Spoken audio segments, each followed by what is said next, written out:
सबैजनालाई नमस्कार। म समीर ओली, लुम्बिनी फुटबल एकाडेमीको सञ्चालक र म अहिले लुम्बिनी फुटबल एकाडेमीको ग्राउन्डमा छु र म विगत लामो समयदेखि नेपाली फुटबल डेभलपमेन्टको लागि चाहिँ कामहरू गर्दै आइरहेको छु। अहिले पछिल्लो समय हामीले लुम्बिनी फुटबल एकाडेमीमा आवासीय रूपमा बस्ने खेलाडीहरूलाई मात्रै ट्रेनिङ गराइरहेका थियौँ, तर अब चाहिँ हामी विभिन्न विद्यालयहरूसँग कनेक्ट भएर विद्यालयबाट पनि हामीले ग्रासरुट फुटबल डेभलपमेन्ट प्रोग्राम अनुसार लगभग 12-15वटा विद्यालयहरूलाई चाहिँ हामीले फुटबल प्रशिक्षण गराउँदै आइरहेका छौँ र म अझै अन्य स्कुलहरू पनि इन्ट्रेस्टेड हुनुहुन्छ। हामीले सकेसम्म यो वर्ष हामीले 20देखि 25वटा स्कुलहरूलाई चाहिँ हामीले ट्रेनिङ दिने भन्ने प्लान गराएका छौँ र अहिले यही वर्षदेखि नै हामीले गर्ल्स टिमको पनि हामीले ट्रेनिङ गराइरहेका छौँ। लुम्बिनी फुटबल एकाडेमीको गर्ल्स टिम सकेसम्म हामीले राष्ट्रिय लिग, महिला राष्ट्रिय लिगमा चाहिँ छनौटको लागि क्वालिफायर गेम खेल्नको लागि चाहिँ हामीले प्रयास गर्ने छौँ, किनभने एउटा पछिल्लो समय गर्ल्सहरूमा धेरै सम्भावना छ, तर पनि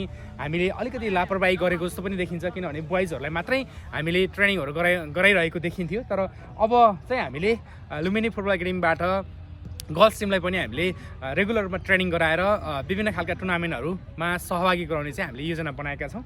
र यो ग्राउन्ड हामी देख्न सक्छौँ धेरै मेहनतले बनाएको हो। यो निजी क्षेत्रबाट सञ्चालन भएको लुम्बिनी फुटबल एकाडेमीको ग्राउन्ड हो र यसमा हामीले केही प्याराफिटहरू पनि सामान्य रूपमा चाहिँ केही दर्शकहरू अट्ने खालको प्याराफिट पनि बनाएका छौँ र हामीले बनाएको जो यतातिर साइडमा स्टेजहरू पनि छ र पछाडितिर साइडमा केही ट्रेनिङ गर्नको लागि ग्राउन्डहरू पनि बचेको छ र अलिकति व्यवस्थित गर्न पाइएको छैन। हामी निरन्तर रूपमा चाहिँ प्रयास गरिरहेका छौँ अझै व्यवस्थित गर्नको लागि र हामी रेगुलर रूपमा खेलाइराख्ने भएको कारणले गर्दाखेरि अहिले चाहिँ दुबो खासै हरियो देखिरहेको छैन, किनभने रेगुलर रूपमा पानी चार्नु पर्ने हुन्छ, यसको संरक्षण गर्नुपर्ने हुन्छ।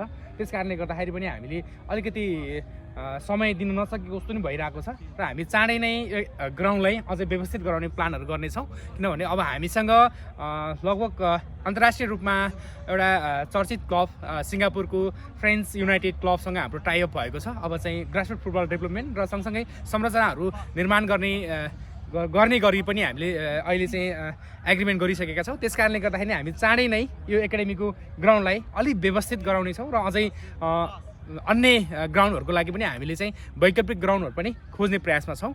धन्यवाद।